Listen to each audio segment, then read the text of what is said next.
on that note, you were early to drop shipping. You were early to e-com. You killed it. That's where you kind of made your first bag, and then you rolled it over to crypto. So for me, we all kind of lived that make money online niche phase in 2017, 2018, 2019, where everybody was like talking about drop shipping. It was the big opportunity. And the earlier you were, the better you did. Do you see something like that happening for Web3 as a service agencies? 100%. We were talking about it, right?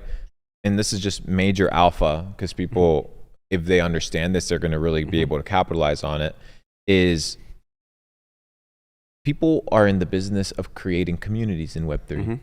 Maybe it's not about creating Web3 communities. Maybe what you have to go and do is service Web2 communities with Web3 products. So go find existing communities. For example, I'm going to give you guys some major alpha, and I'll give you guys a story because I just happen to be a G and I'm just extremely nice. That's what we're here for. So I was sitting in Lyon, France. I told you this story. I was going to go snowboard in the Swiss Alps, but I wanted to pit stop there because there's a really good pasta restaurant that I like to go to.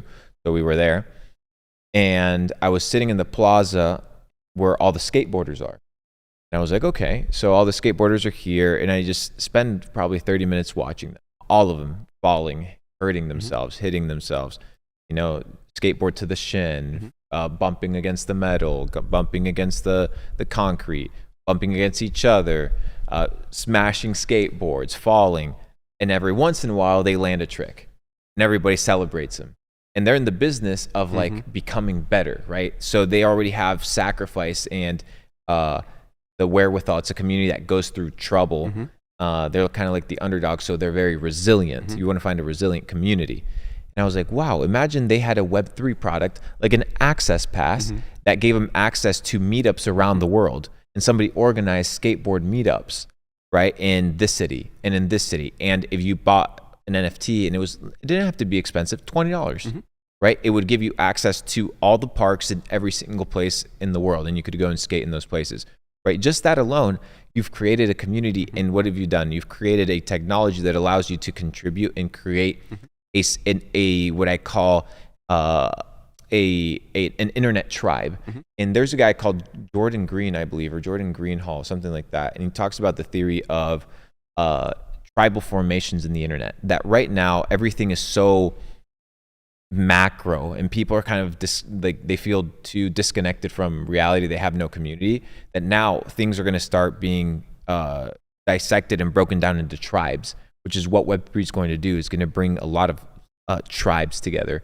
So you know, a lot of people want this idea of everything needs to be Bored Ape Yacht Club. Everything needs to be where on the Rolling Stones cover. No, that is just an anomaly that just happened to be a pop culture bonanza, but that's not the average community. So the average community is going to be tight-knit, and you can build your own little ecosystem that is self-sustaining and that is profitable, and that is a good environment where people can do whatever it is that that community is supposed to do in an effective way, and still be successful. So I think people need to start considering that, and those are my opinions regarding. Yeah, and quick, just so everyone understands, because we might not have all Web3 natives. All the NFT does is just, if you have this NFT in your wallet, you get access to the group. Correct. If you don't have the NFT, you